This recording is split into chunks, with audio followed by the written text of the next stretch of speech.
Studio Kompas TV, di studio Sapa Indonesia Malam, Ferry Amsari selaku peneliti Pusat Studi Hukum Universitas Andalas. Selamat malam, Bung Ferry. Malam, Mas.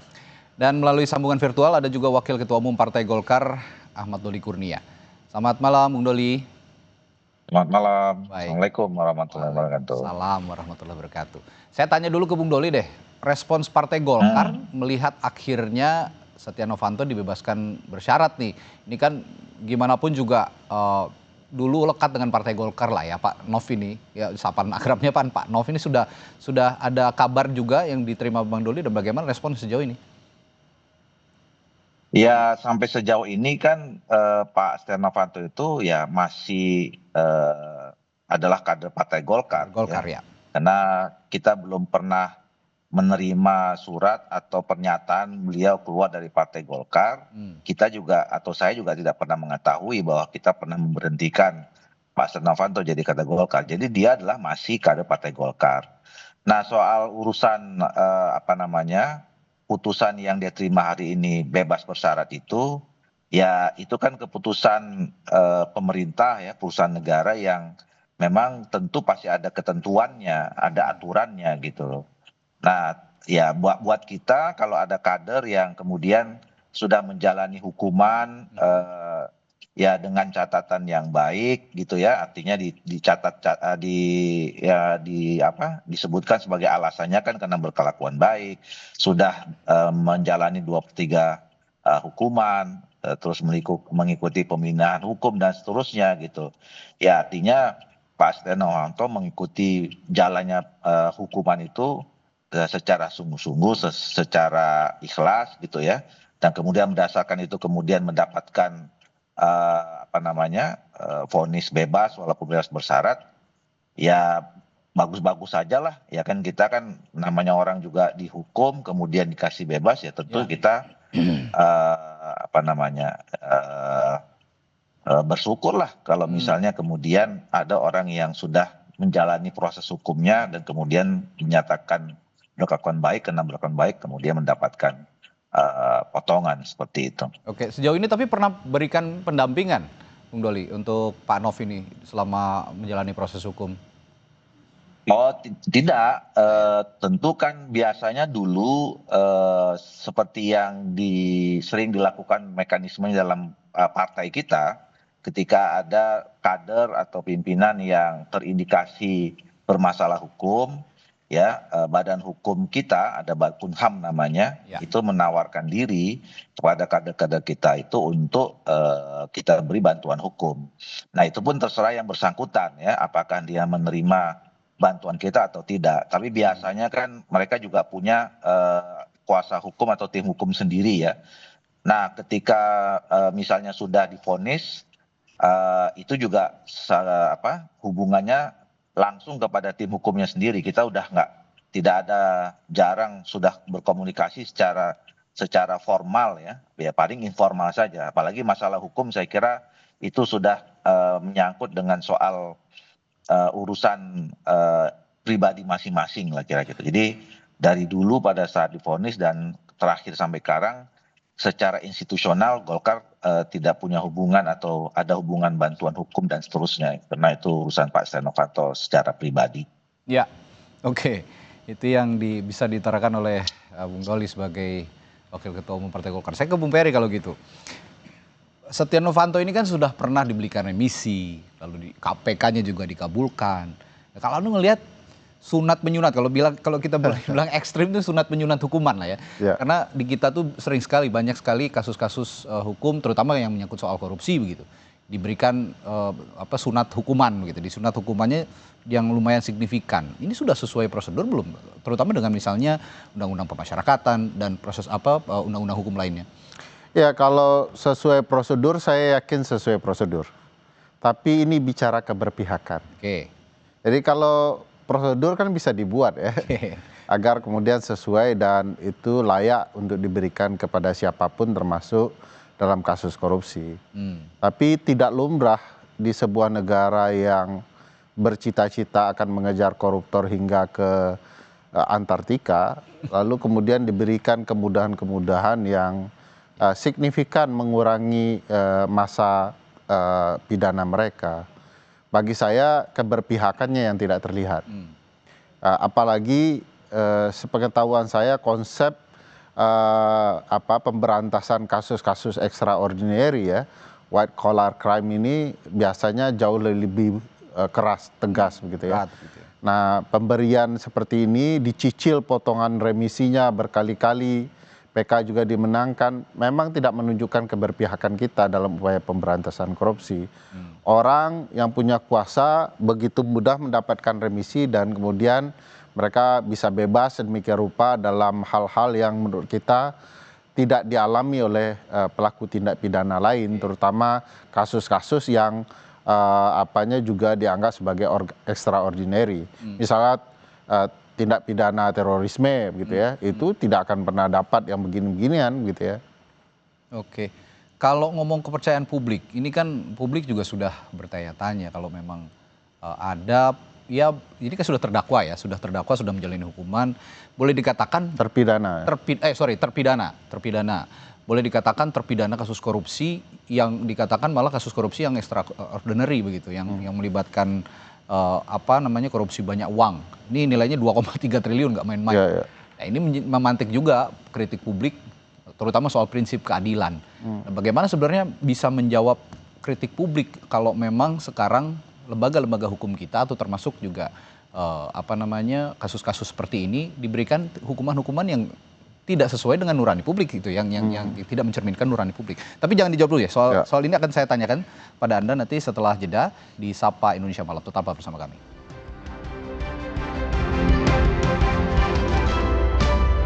Membahas soal pembebasan bersyarat yang diberikan kepada mantan Ketua DPR Setia Novanto yang sudah menjadi terpidana kasus IKTP dan sekarang sudah menjalani hukuman dan diberikan pembebasan bersyarat. Tadi saya bertanya ke Bung Ferry.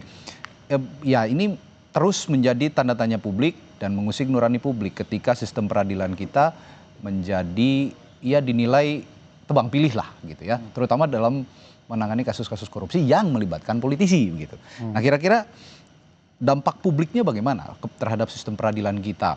Apakah publik masih bisa percaya dengan sistem peradilan kita dengan peristiwa-peristiwa seperti ini? Kalau ini tidak hanya soal peradilan ya, karena penghukuman pemidananya oleh pengadilan memang di kasus PK dia diringankan. Tapi dalam konteks ini sistem penitensier kita. Bagaimana penghukuman itu dijatuhkan kepada orang yang dianggap bersalah. Nah, sistem penitensier kita ini kadang-kadang kalau maling ayam itu bisa lama. Bahkan banyak kasus yang ditangani teman-teman LBH di seluruh Indonesia itu kejadian kecil-kecil ya, maling kecil-kecil itu bisa dipukulin habis itu di kantor-kantor kepolisian hingga ditahanan. Tapi untuk kasus-kasus korupsi selalu ada pengistimewaan ya. Hukuman terus dikurangi dalam 1 tahun itu bahkan bisa 2 tahun seorang terpidana kasus korupsi diberikan remisi dan lain-lain. Nah, bagi saya ini tidak sehat. Orang pasti bisa merasakan ya sebuah tindakan itu tidak adil bagi mereka. Dan dalam kasus Setnov ini semua orang sudah tahu bahwa dari awal banyak sekali pengistimewaan kepada Pak Setnov ya. Ruangannya ber-AC, ada kulkasnya, sangat mewah ya. Jadi ini bukan sesuatu yang mengherankan publik akan terjadi di konteks kasus Pak Setnov.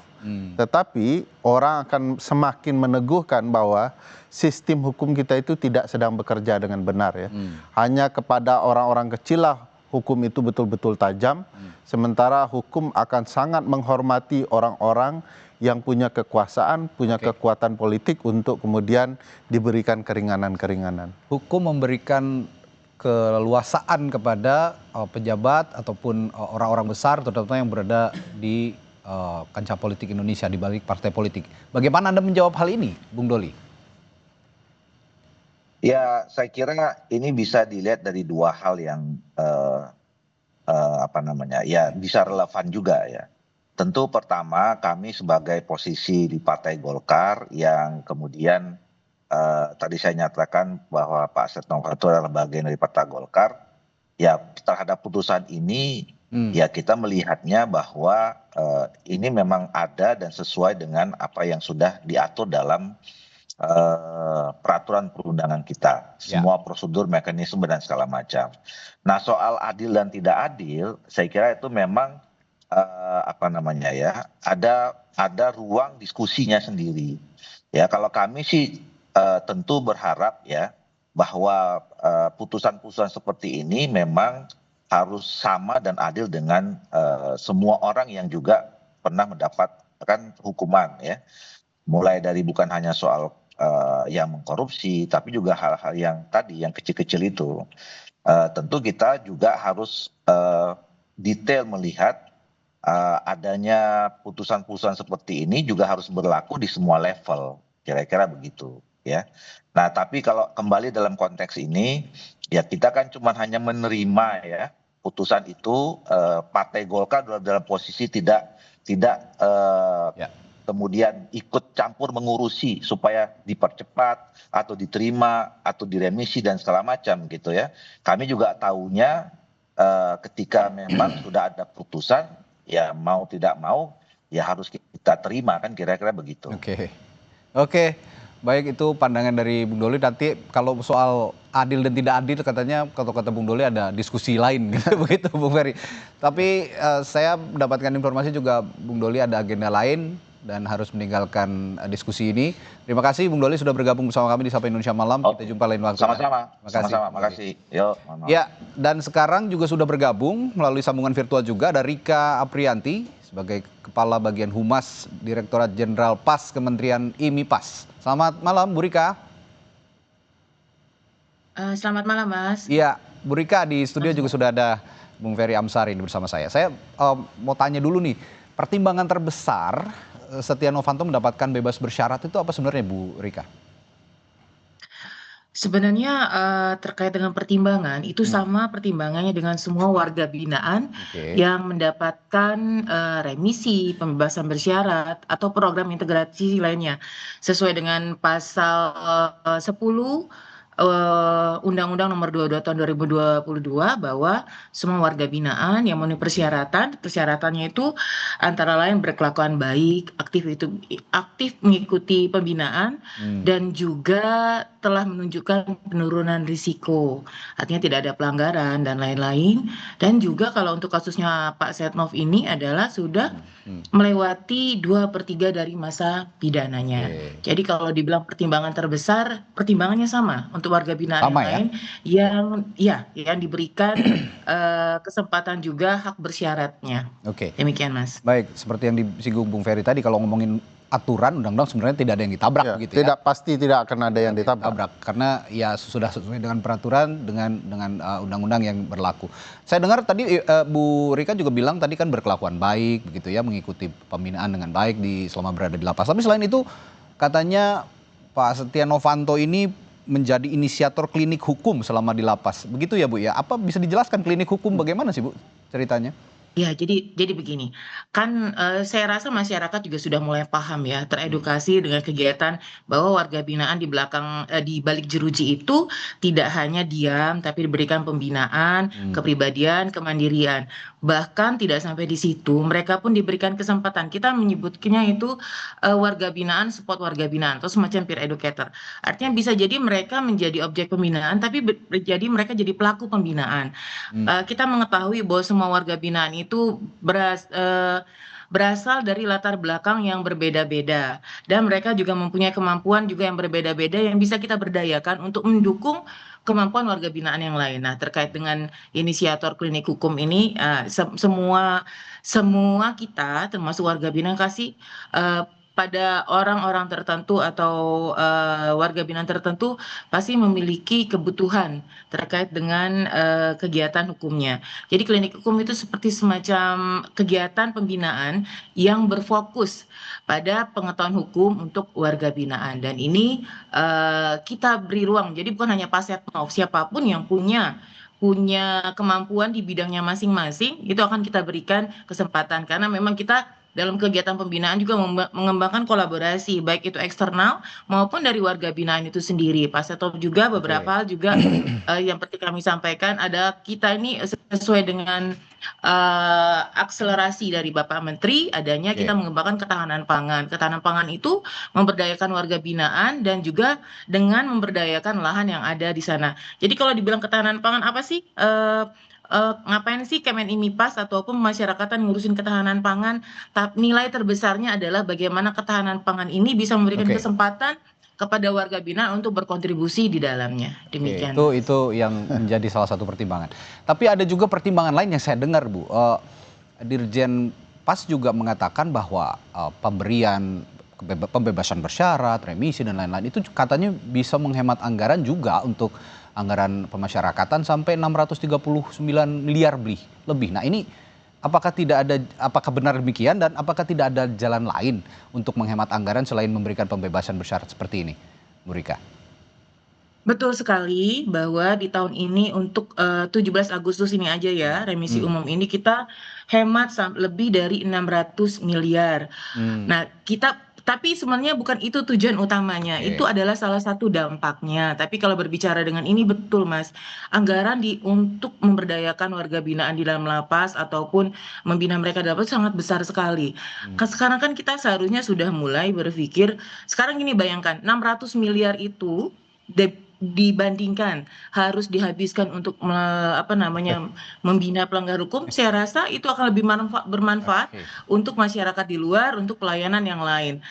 Dan satu lagi, di tahun 2026 kita sudah mulai menerapkan pidana alternatif, di mana pidana alternatif itu ada pidana denda, pidana kerja sosial, dan dia juga pidana pengawasan. Artinya pidana itu adalah mendorong bagaimana si pelaku atau pelanggar hukum ini langsung membayar ke masyarakat tanpa harus menggerus lagi anggaran negara.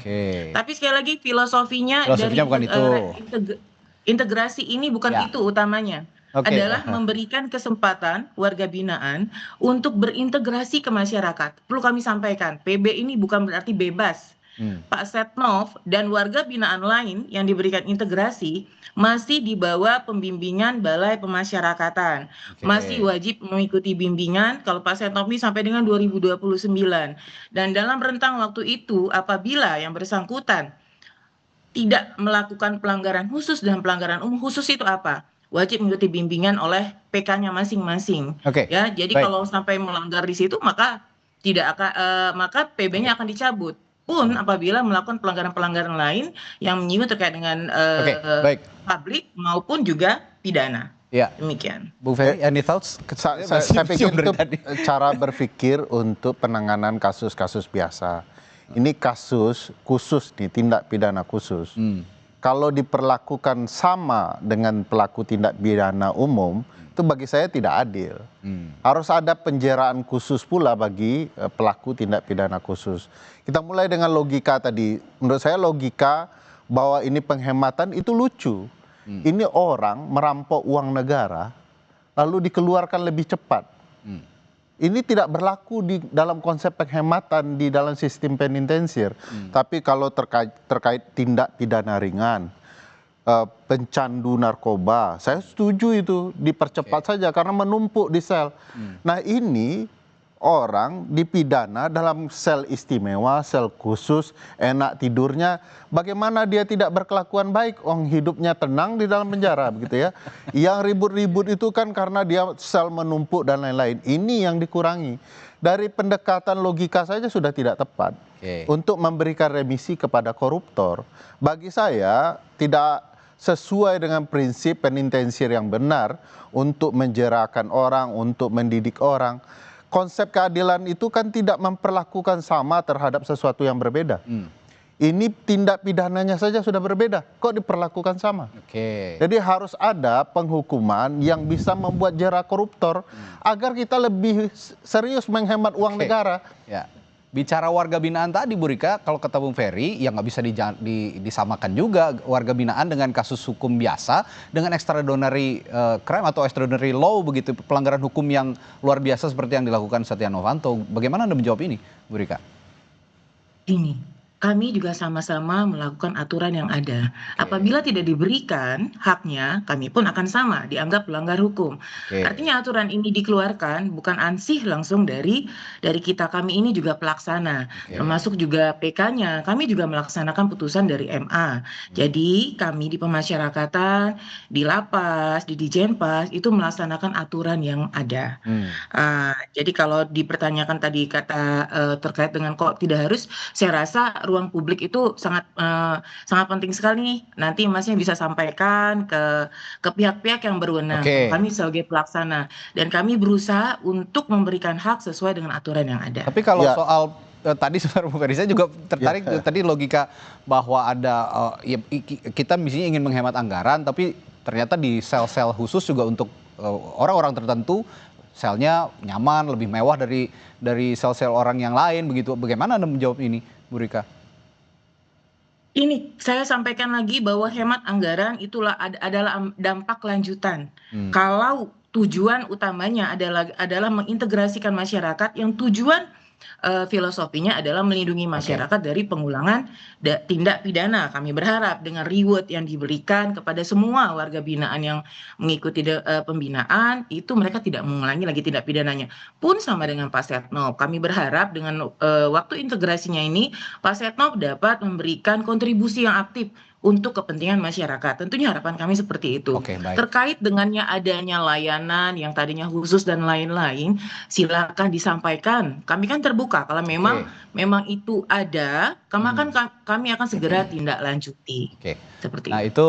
Kalau kata Bu Rika tadi ya, Bu Rika ini ya ataupun di Jenpas ini kan hanya pelaksana hukuman, tapi yang menghukumnya lembaganya kita harus ada diskusi lebih lanjut seperti Bu Ferry. Singkat saja. Saya pikir memang tidak akan salah Dirjen Pas ini, kebijakannya di atas ya. Paling bersalah itu presiden ya. Kenapa kemudian memberikan ruang ini kepada pasukannya di eksekutif untuk mengintervensi putusan yudikatif. Itu saja menurut saya sudah tidak benar, apalagi kalau kemudian lihat dalam kasus tindak pidana korupsi ya. Mestinya ke depan harus ada putusan-putusan terbaru di Mahkamah Agung yang menghentikan campur tangan eksekutif dalam penghukuman. Misalnya kalau di luar negeri itu ada pembatasan melalui putusan. Kasus-kasus tertentu itu dinyatakan oleh pengadilan bahwa tidak bisa diberikan keringanan dalam bentuk apapun. Ini harus ada diskusi lanjutan sepertinya. Memang perlu ada reformasi bidang hukum terutama lembaga peradilan. Ya kalau Bung Ferry tadi lebih radikal lagi, lebih ke presiden yang salahnya. Tapi kita lihat runutannya dulu bagaimana lembaga peradilan nanti bisa menata kembali hukuman-hukuman yang diberikan kepada para koruptor misalnya seperti salah satunya Setia Novanto. Baik, terima kasih Bung Ferry, Ibu Rika yang sudah bergabung berdiskusi di Sapa Indonesia Malam hari ini. Sampai bertemu lagi, selamat malam, sampai jumpa.